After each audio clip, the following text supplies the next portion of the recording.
capítulo 5. Faremos a exposição do versículo 6 ao versículo de número 9. Muito bem, antes propriamente de passarmos a leitura e a exposição do texto, vamos relembrar aqui alguns pontos que nós temos abordado nessa nossa série de mensagens. Lembremos que João escreve o Evangelho, para que as pessoas creiam que Jesus é o Filho de Deus. Porém, a primeira carta escrita pelo apóstolo João, ele não escreve para incrédulos, mas ele escreve para crentes. E o propósito dessa carta, capítulo 5, versículo 13, por favor, acompanhe na sua Bíblia. Estas coisas vos escrevi, é o último capítulo dessa carta, a fim de saberdes que tendes a vida eterna, a vós outros que credes em o nome do Filho de Deus. Então é importante nós afirmarmos, meus amados irmãos, que todo crente, ele tem que ter certeza da sua salvação. Deus não nos chamou, Deus não nos salvou para vivermos com incertezas, com dúvidas, mas nós fomos salvos para que nós tenhamos certeza plena da nossa salvação. Nós cremos e afirmamos que uma vez salvos para sempre, e nada, nenhuma força pode nos afastar do amor de Deus que está em Cristo Jesus. A certeza da salvação produz um fruto. Vejam vocês o capítulo 1, versículo de número 4, qual é o fruto da certeza da nossa salvação. Versículo 4, capítulo 1, versículo 4, diz o seguinte: estas coisas, pois, vos escrevemos. João é o autor único dessa carta, mas aqui ele usa do plural, mas ele é o único autor. Estas coisas, pois, vos escrevemos para que a nossa alegria seja completa. Então, das coisas que podemos encontrar nessa vida, meus amados irmãos, a certeza que pode trazer maior alegria ao nosso coração é a certeza da nossa salvação. Nada se compara com isso. Certa feita, eu creio que eu já compartilhei isso aqui com os amados irmãos, conversando com uma senhora, e ela me disse: olha, pastor, eu estou lutando para alcançar a minha salvação, como isso se dependesse dos próprios méritos, pela sua própria força.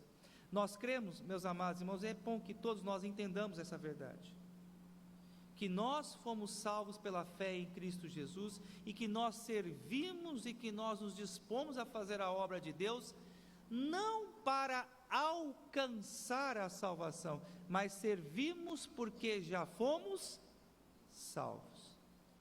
Mas para que nós tenhamos certeza da nossa salvação, é de suma importância que nós submetamos a nossa fé a 3 testes.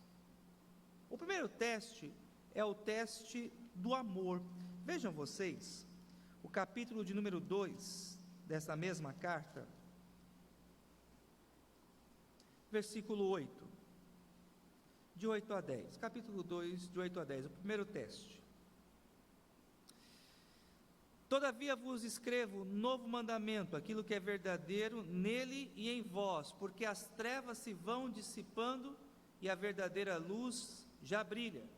Aquele que diz estar na luz e odeia seu irmão, até agora está nas trevas. Aquele que ama o seu irmão permanece na luz, e nele não há nenhum tropeço. O primeiro teste, meus amados irmãos, é o teste do amor fraternal.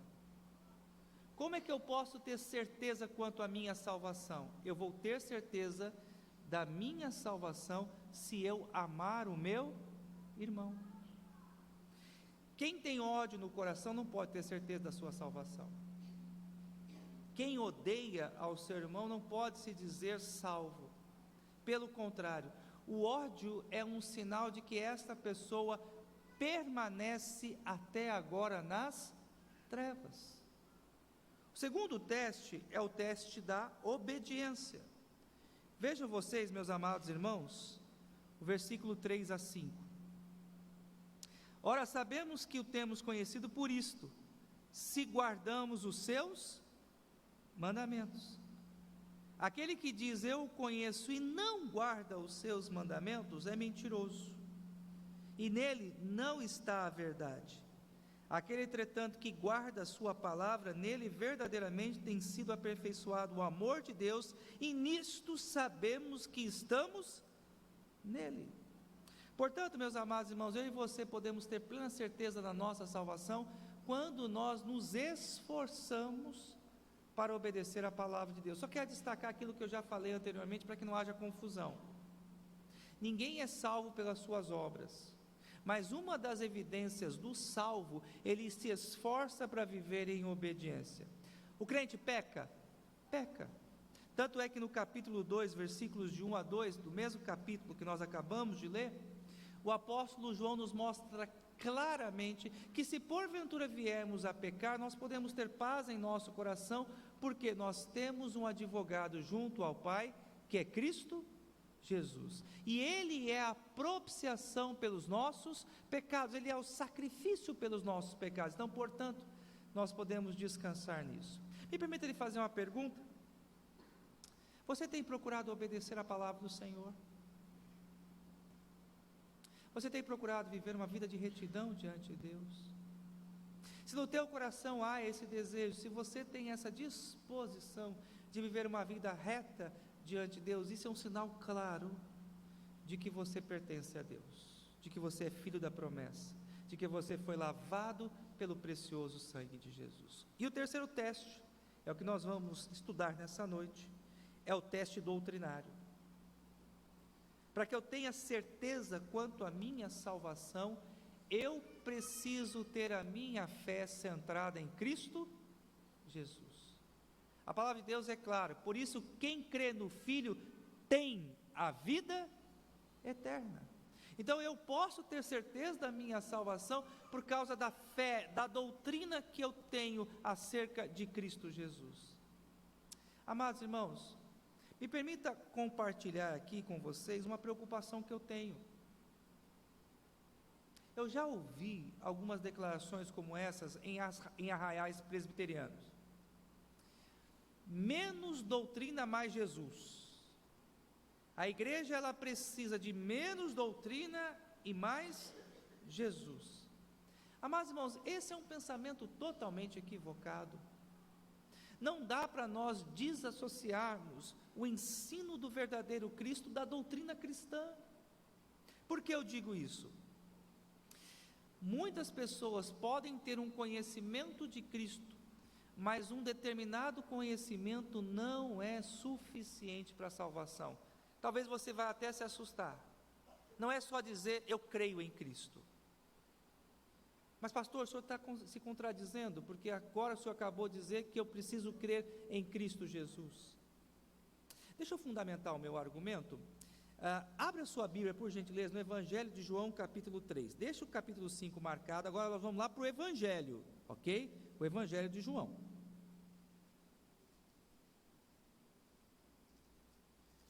Evangelho de João, capítulo 3.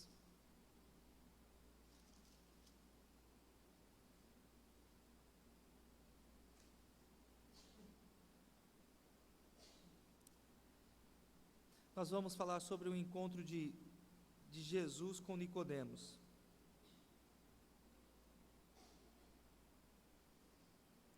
Irmãos, acharam? Versículo 1. Havia entre os fariseus é uma categoria religiosa dentro do judaísmo, um homem chamado Nicodemos, um dos principais dos judeus. Este foi ter com Jesus e disse: Rabi, sabemos que és mestre vindo da parte de Deus, porque ninguém pode fazer esses sinais que tu fazes, se Deus não tiver com ele. Versículo 3, a isto respondeu Jesus: em verdade te digo que se alguém não nascer de novo, não pode ver o reino de Deus. Deixa eu destacar aqui, irmãos, alguns pontos que me chamam a atenção nesse encontro de Nicodemos com Jesus. Note bem, Nicodemos, ele conhecia que Jesus era um grande mestre. Ele se aproxima de Jesus e ele diz Rabi. Essa expressão Rabi significa mestre. Nicodemos não era alguém novo na fé. Provavelmente ele já era alguém maduro, com seus mais de 60 anos, provavelmente, justamente por causa da categoria ou da condição que ele se encontrava na sinagoga. O texto diz que ele era um dos mestres, um dos principais entre os judeus. Para que ele de fato fosse um dos principais entre os judeus, ele não era alguém imaturo, ele já era alguém bem experimentado, mas ele tinha um conhecimento acerca de Jesus apenas como mestre. Segundo, Nicodemos reconhecia que Jesus era vindo da parte de Deus. Vejam vocês o versículo 2: Rabi, sabemos que és mestre vindo da parte de Deus. Nicodemos reconhecia que Jesus ele veio da parte de Deus, ele que foi enviado pelo Pai. Terceiro, Nicodemos reconhecia que Jesus podia fazer sinais e milagres. Vejam vocês no final do versículo 2: ninguém pode fazer os sinais que tu fazes se Deus não estiver com ele. O que é interessante nessa narrativa é que Jesus ele poderia ter elogiado Nicodemos pelo conhecimento que ele tinha. Olha, Nicodemos, você está de parabéns, você me reconhece como mestre, você me reconhece como alguém vindo da parte de Deus, você reconhece que eu posso fazer milagres. Mas surpreendentemente, o que Jesus diz a Nicodemos: necessário é vos nascer de novo. Necessário vos é nascer de novo. Nicodemos faz essas declarações de fé acerca de Jesus, daquilo que ele cria acerca de Jesus, mas ele ainda não havia experimentado o novo nascimento. Qual é a conclusão que eu chego aqui? Eu espero que também você acompanhe o meu pensamento. Só crer em Jesus como um personagem da história não é suficiente para a salvação do homem. Eu creio que de cada 10, 9 pessoas creem que Jesus existiu como personagem da história. Mas apenas crer que Jesus, ele fez parte da história, é um personagem da história, não é suficiente para a salvação do homem. Segundo, crer que Jesus é um grande mestre, alguém sábio que viveu entre nós, que proferiu belas palavras, não é suficiente para a salvação do homem. Pessoas estudam sobre o pensamento de Jesus. O evangelho é dissecado, é analisado em centros acadêmicos. Obras são escritas por escritores seculares, como Jesus, o grande psicólogo, o professor dos professores, a pedagogia de Jesus. Mas esse tipo de conhecimento acerca de Jesus, guarde bem isto, não é suficiente para a salvação do homem. E pasmem vocês, só crer que Jesus faz milagre também não é suficiente para a salvação do homem. Grande parte das pessoas creem que Jesus faz milagre. Grande parte das pessoas hoje nas igrejas evangélicas espalhadas pelo Brasil estão à procura do Jesus milagreiro. Tem um problema? Procura Jesus. Está passando por lutas? Ore e clame por Jesus. O ponto que eu destaco é que apenas crer que Jesus faz milagres não é suficiente para a salvação do homem. Que Jesus eu preciso crer para a minha salvação. Que Jesus eu devo confessar com os meus lábios. Eu devo crer no Jesus que se encarnou sendo Deus, se fez homem e habitou entre nós. E como homem ele padeceu na cruz do Calvário, ressuscitando ao terceiro dia. E hoje ele está à direita de Deus Pai, intercedendo pela minha vida, e ele é o meu único e suficiente Salvador. É essa a declaração de Jesus que salva. É esse Jesus que resgata e leva o homem para o céu. Vamos ao texto? 1 João capítulo 5.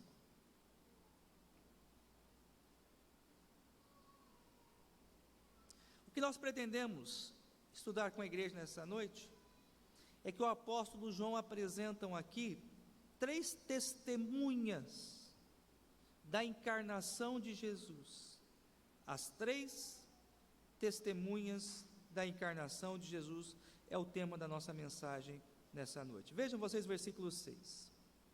Este é aquele que veio por meio de água e sangue, Jesus Cristo. Nós precisamos entender essa declaração aqui à luz do contexto. Surgiu um homem, provavelmente em 42 depois de Cristo, chamado Cerinto.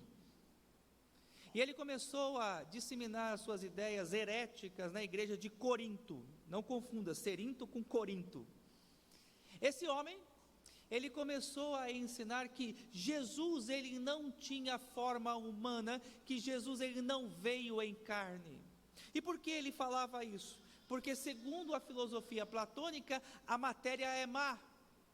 E se Jesus, ele é bom e perfeito, ele não poderia ter assumido a forma humana, porque a matéria, o corpo é mau. Jesus, ele era um fantasma, Jesus ele era um espectro. E o apóstolo João, então, ele combate esse ensino, ele combate essa heresia, declarando que Jesus, ele veio em carne. E como nós estudamos anteriormente, quem negava a encarnação de Jesus, quem negava a natureza humana de Jesus, fazia essa declaração, levado, envolvido pelo espírito do anticristo. Então, João, ele começa declarando que Jesus, ele veio em carne. E a primeira testemunha que nós encontramos aqui, que afirma a natureza humana de Jesus, é o Espírito Santo, ou o Espírito da verdade. Vamos ler o restante do versículo 6. Não somente com água, mas também com a água e com o sangue, e aqui é o meu argumento, e o Espírito é o que dá o testemunho, porque o Espírito é a verdade. Nós só podemos crer que Jesus, ele veio em forma humana por causa do Espírito Santo. E o Espírito Santo, ele usa 3 argumentos à luz do versículo 6 para comprovar que Jesus, ele veio em forma humana. Se você puder anotar, anote. O primeiro argumento usado pelo Espírito Santo para nos convencer da natureza humana de Jesus é o seu nascimento. Vejam vocês no versículo 6 que diz: este é aquele que veio por meio de água. As irmãs sabem que quando elas estão esperando um filho, a criança, ela fica envolta a uma bolsa d'água. A Casey já está com a sua bolsa bem grande, né, Casey? E nós sabemos que Leonardo vai chegar assim que estourar a bolsa d'água. Então, o argumento usado pelo apóstolo João para comprovar que Jesus, ele veio ao mundo, foi justamente o seu nascimento. Essa expressão, por meio de água, é uma alusão ao nascimento. Os gregos usavam essa expressão quando queriam se referir ao nascimento. Deixa eu só rapidamente aqui aproveitar e fazer uma correção teológica de um texto que traz muita confusão. No Evangelho de João agora, no capítulo 3, os irmãos já viram provavelmente essa declaração ou já viram mensagens sobre esse assunto, que diz o seguinte: quem não nascer da água e do Espírito não pode entrar no reino dos céus. Estão lembrados dessa passagem? Muito bem. Há uma grande confusão de interpretação desse texto, porque a expressão ali, quem não nascer da água, não é uma referência ao batismo. A expressão quem não nascer da água é uma referência usada pelo apóstolo João ao nascimento. Então, para você ir para o céu, você precisa nascer 2 vezes. Você tem que nascer fisicamente, você tem que vir ao mundo, porque se você vir ao mundo, você não tem como ser salvo, e você tem que nascer do Espírito. E para você ir ao céu antes do arrebatamento, você tem que morrer 2 vezes. Primeiro você morre espiritualmente. Quem quiser vir após mim, negue-se a si mesmo, tome a sua cruz, e ninguém pode entrar no reino do céu se não morrer espiritualmente. morrer para o mundo, morrer para as suas vontades, morrer para os seus desejos. E você tem que morrer antes do arrebatamento fisicamente. Então essa é a ordem. Para ir para o reino dos céus, antes do arrebatamento, você tem que nascer 2 vezes, fisicamente e espiritualmente. E para ir para o céu antes do arrebatamento, você tem que morrer 2 vezes, fisicamente e espiritualmente. Então a expressão que nós encontramos aqui, usada pelo apóstolo João, diz referência ao nascimento de Jesus. Jesus nasceu da Virgem Maria. E esta é uma prova cabal da humanidade de Jesus. Segundo argumento que o Espírito Santo usa para nos convencer da natureza humana de Jesus, é o seu sangue, o sangue de Jesus. Este é aquele que veio por meio de água e sangue. Ou seja, ficou claro que Jesus ele era humano na sua crucificação. Os soldados romanos viram o sangue de Jesus. As pessoas que estavam ali diante do Calvário viram o sangue do Redentor sendo derramado. Não pode Jesus ter sido um fantasma, não pode Jesus ter sido apenas um espectro. Jesus, ele veio em forma humana. E o terceiro argumento usado pelo Espírito Santo para nos convencer que Jesus é humano, agora é o seu batismo. É tão interessante que o apóstolo João, no versículo 6, ele faz um jogo de palavras que a gente precisa ler com muita atenção aqui. Vamos lá de novo ao versículo número 6. Este é aquele que veio por meio de água, ou por meio da água e sangue, Jesus Cristo. Não somente com água, mas também com a água. Aqui é uma referência ao batismo. Essa expressão aqui, com a água, aqui o apóstolo João está falando sobre o batismo. O argumento de João é o seguinte: se Jesus fosse um espectro, ele não poderia ter sido batizado. Como é que João Batista vai batizar um fantasma? Jesus ele entrou na água.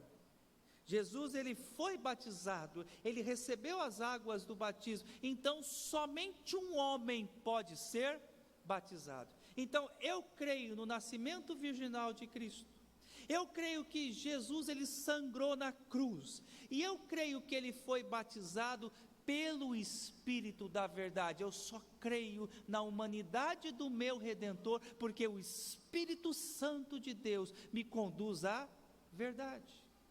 Então a primeira testemunha, que traz alusão sobre a natureza humana de Jesus, é o Espírito da verdade. Segunda testemunha,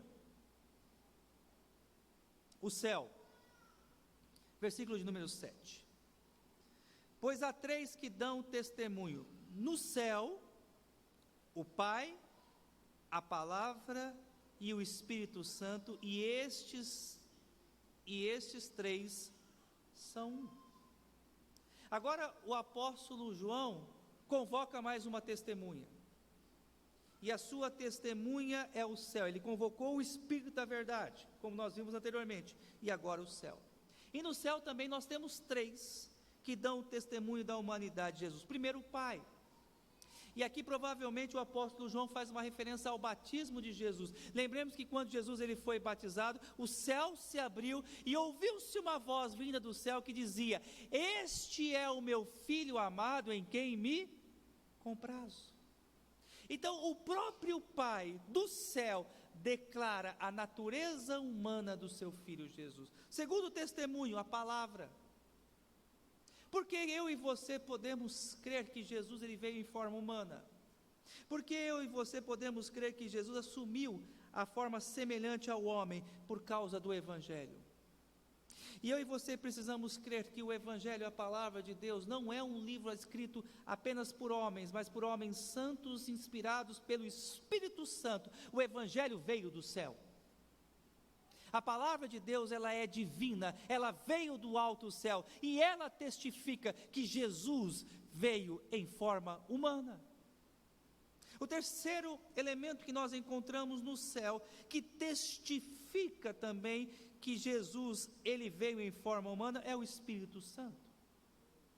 Lembremos, meus amados irmãos, que Jesus, ele promete o Consolador, e dentre umas atribuições do Consolador, do Espírito Santo, está ele nos conduzir ao caminho da verdade, e dar testemunho da natureza divina, mas também da natureza humana. O homem por si só, ele é incapaz de crer em Cristo Jesus, e ele só crê na divindade e na humanidade, nosso Redentor, por causa do Espírito Santo.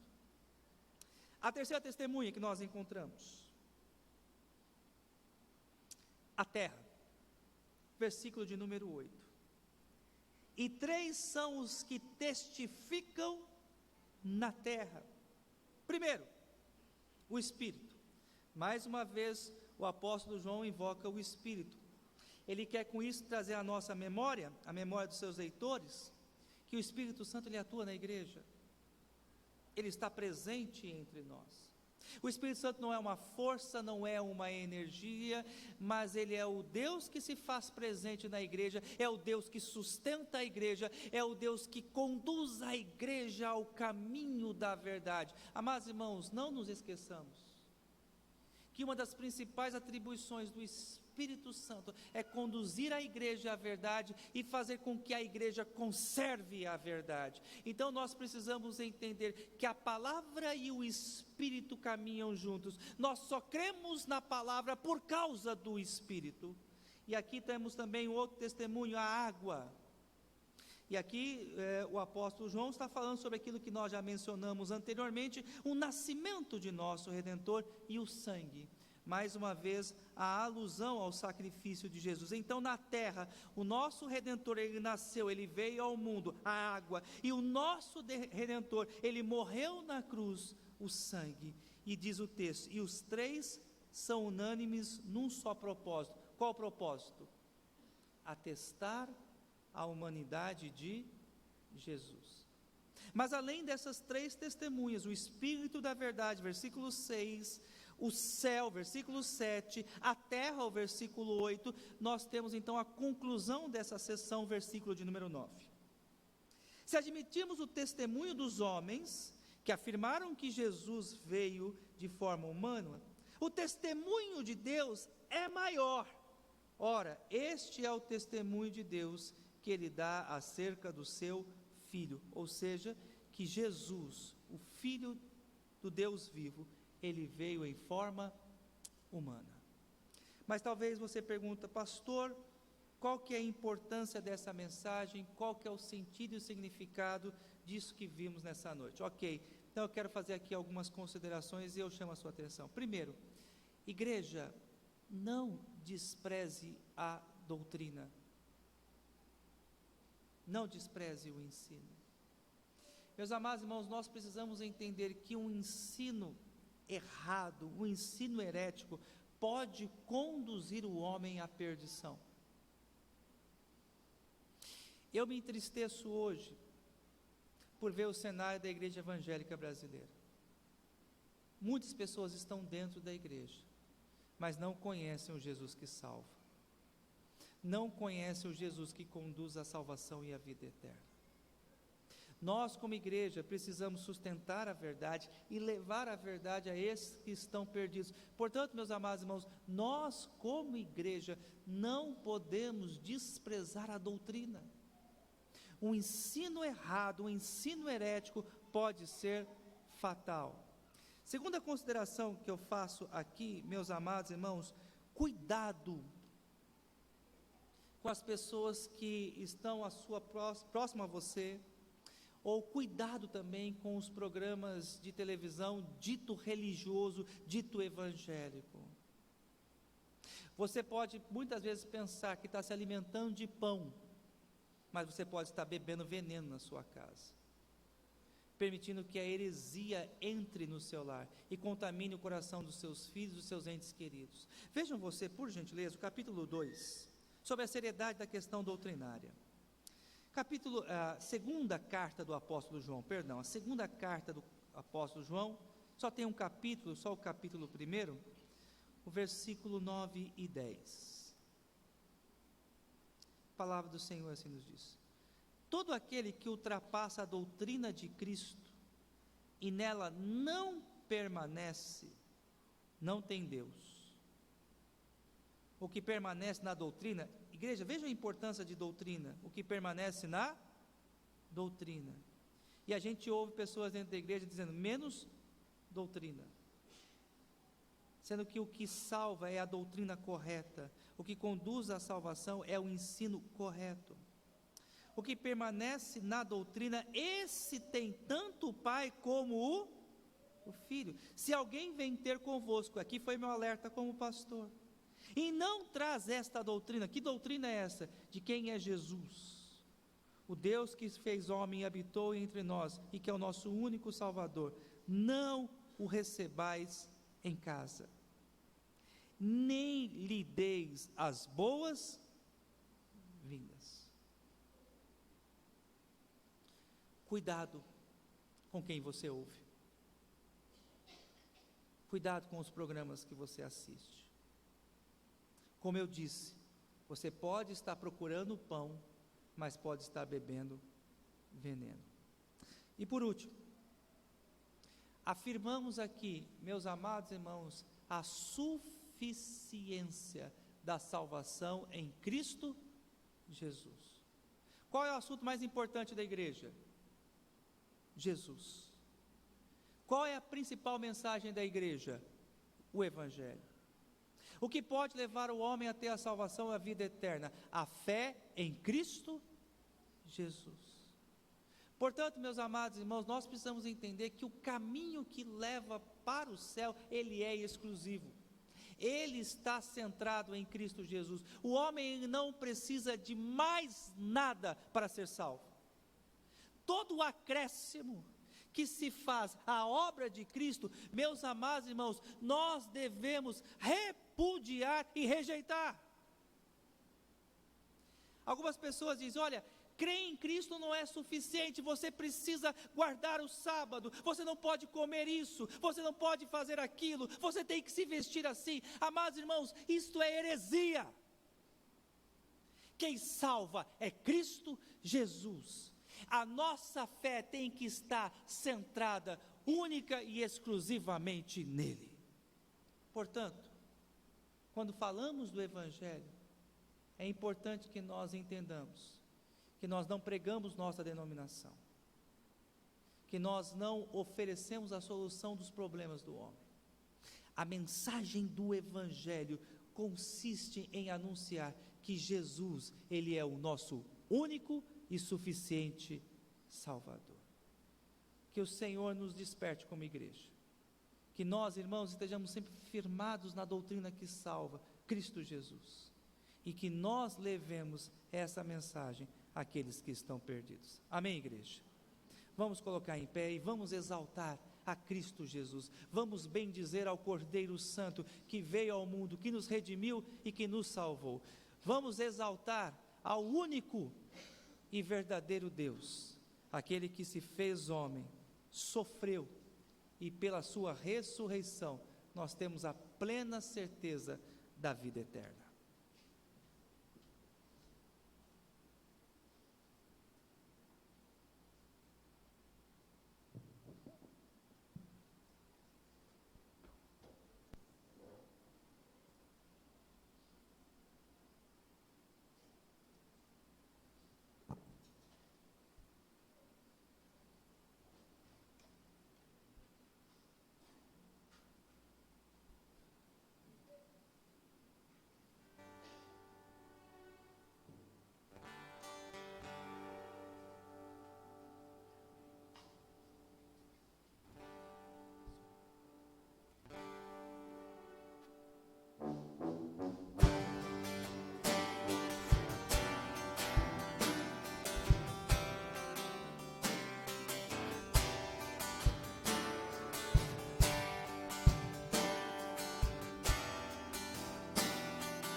Rei exaltado, Rei exaltado no céu,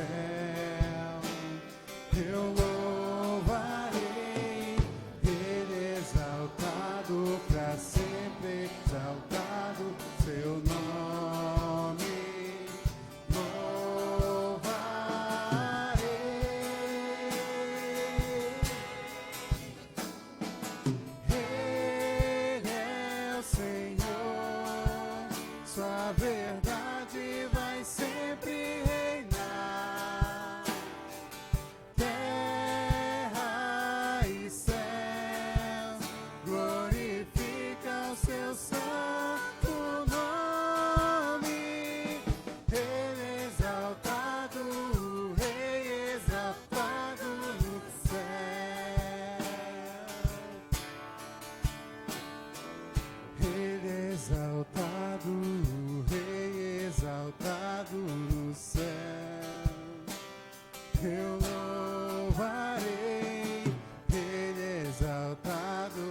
seja sempre exaltado seu nome.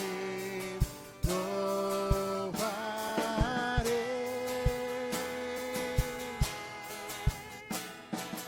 Ele é o Senhor, sua verdade vai sempre reinar. Terra e céu glorificam seu santo nome. Ele é exaltado, Rei exaltado no céu.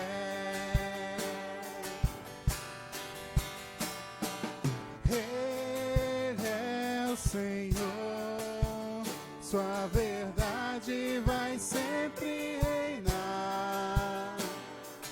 Terra e céu glorificam seu santo nome.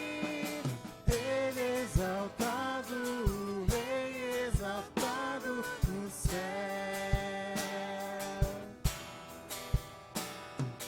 Ele é exaltado, Rei exaltado no céu.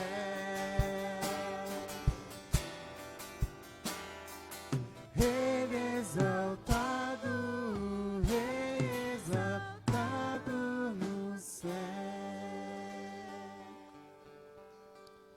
Adoramos, Pai, o Teu Filho Jesus.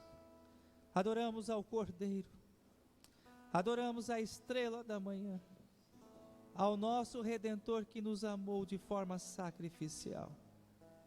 Amamos a Jesus, aquele que se compadece das nossas fraquezas, aquele que está à direita de Deus Pai intercedendo por nós.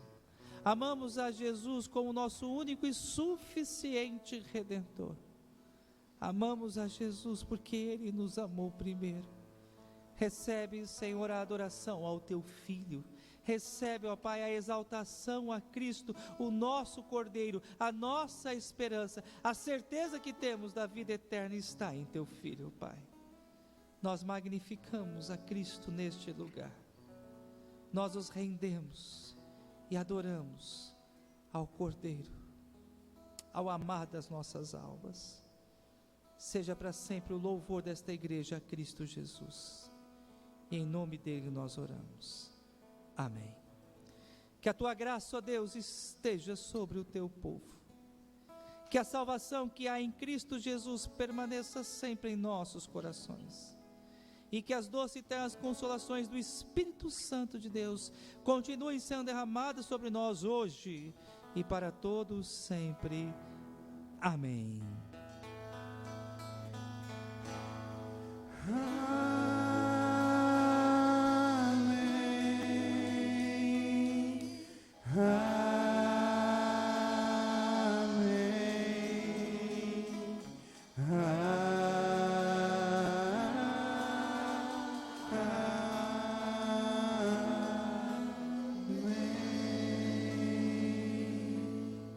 A igreja pode se